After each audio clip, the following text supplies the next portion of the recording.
Electric Cafe.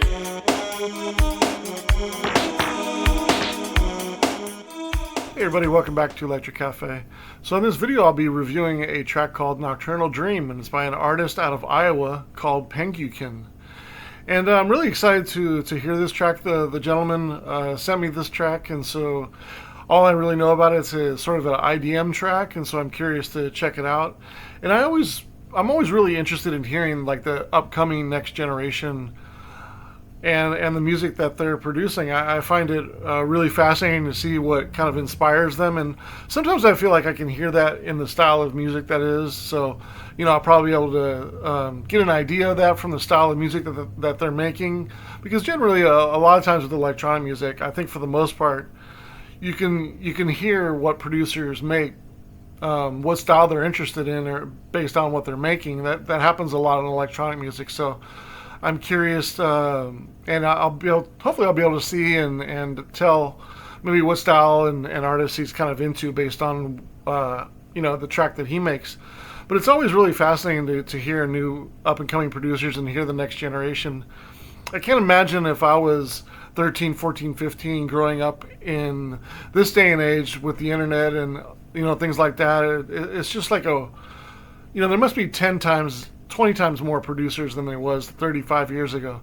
And there must be, with the advent of the internet and all those things, like compared to when I was 13, 14, 15 and going to a record store and trying to see what was out there, it's just, I don't think I would have even gone to school or done anything or gone to any of my sports or gone out of the house if I had that kind of access to all this music online, like a lot of like people do nowadays. It's mind blowing. There's so much music to listen to and learn from and enjoy. Just so much music out there. So in some ways, I always feel like if I grew up now, I'd almost be maybe a little bit overwhelmed by so much music out there. So that's always interesting too, to see how much music out there and how it inspires a newer producer.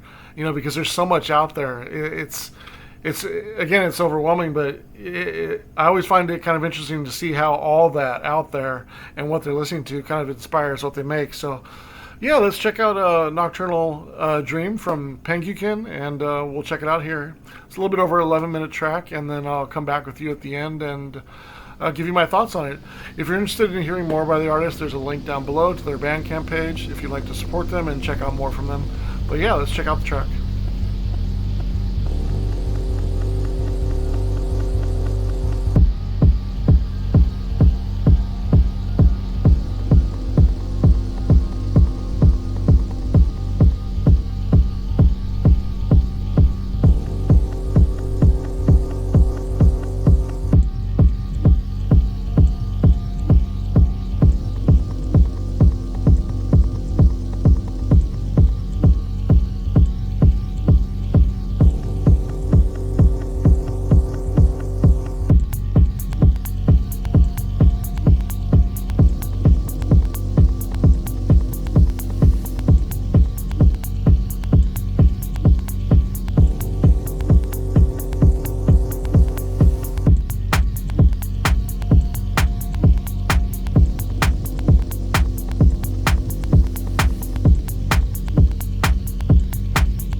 All right, so there we got a chance to check out Nocturnal Dream by the artist called Penguking, and yeah, really enjoyed this track. It's really nice. First off, it's nice and peaceful. I think it's well done. I like the pacing on it. 11 minutes, it's not. I don't have any qualms about longer tracks. Some people it might be a little bit long too, based on what it does. But for the style of music it's certainly fine. And I'm all about it. I don't have any issues with it. Maybe some people might think it's a little long. I don't think, if tracks do a good job building and pacing and everything sounds good in it, I don't mind if it's 30 minutes. Like but I would mention, some people might think it's a little bit long. Not necessarily me. I like the chords that kind of come in at the beginning as you're kind of building the track. One kind of strategy that I really like that producers do when you're starting out a track, or just in general, like the more quieter parts of a track. Like if somebody played this track and you're like, here, listen to my track, and then you're kind of like, the first like 20-30 seconds, you're kind of like, listen, where is it? And so in a way, by doing that, it subliminally tells the listener to listen in closely, like to listen more attentively. Let me get your attention in a different way, in a unique way. It's not bang in your face, like get your attention that way. it gets your attention to the person who's going to listen a little bit more intently, and that's your target audience based on what I feel like the style of music you're doing is more. I wouldn't say the more deeper listeners or but just that style of music. If you're going to do that style of music, it's going to be gauged more towards the people that are more apt to play a 11-minute track and sit through it and enjoy it and stuff like that, more so than somebody who might be a little bit. Some people might think it's a little slow or boring or anything like that. It really depends on who's listening. But if you're making a track like this for that type of audience, I think you did a good job for it, because it makes somebody who listens intently like I do, and it makes you kind of like get into it in a deeper way, and kind of in a way you're kind of getting their attention in a subliminal kind of laid back way, and you're building the chords, and some of the sounds early in the track build nicely. They work off each other really nicely. The melody's good, and it's cool too, because it's a balance of sort of melancholy and sort of a beautiful. I wouldn't really say whimsical, although there's a touch in whimsical. So I can see the IDM in the melody part, but not necessarily in the beat. The beat's pretty much straightforward, more ambient techno. The melody, I can see it being a little bit more IDM, because there's a touch whimsical, but it's beautiful, but also kind of melancholy. So I do see the IDM, I guess, style in that particular melody. And then as the track goes, I really like how the beat builds behind it. It kind of ramps up, and then the secondary melody comes in around like 440. And that's a really good melody, never goes overboard, which is really key to doing what I feel like if you're going to do a track that the hook is really the melody, you don't want to go overboard. And you did a good job on that. I'm speaking to the artist since they might be watching this. But you don't go overboard on the melody. And then there's a third melody that comes in like at 510. And that almost sounds like a calypso sort of melody. It kind of has like a little bit of like I wouldn't say like a water drum sound to the melody, but it's an interesting sound on that melody, and it works. It's cool. For a second there, I was like, I wasn't sure if it works, because I wasn't sure which direction maybe you're going with that track. Sometimes when you choose I believe you do some percussion. I'm talking to the artist. I believe you do some percussion, if I'm not mistaken, and when you choose certain sounds for certain accents or certain sort of, I don't know, it kind of gives it like a theme. Like if it's water drum, right, I'm going to think more, I'm more at the beach or an aquatic style. So sometimes, when you're choosing sounds, think of the theme and the direction that you want to go. Because for a second there, I felt like the melody wouldn't quite work, but it still works. So it's strong. It's just a note, I would say, to be aware of where your theme is on your music. Like if you think the melody is very aquatic sounding, or you think it's very sci-fi sounding, then choosing a rhythm that sort of matches that can be beneficial. I'm not a producer myself, so I'm just a listener. So it's just an opinion I have. But I guess I would kind of compare it to like if I was making like a Jamaican reggae sound, and I chose percussion that wasn't necessarily island sounding, and like how authentic would that sound in reggae?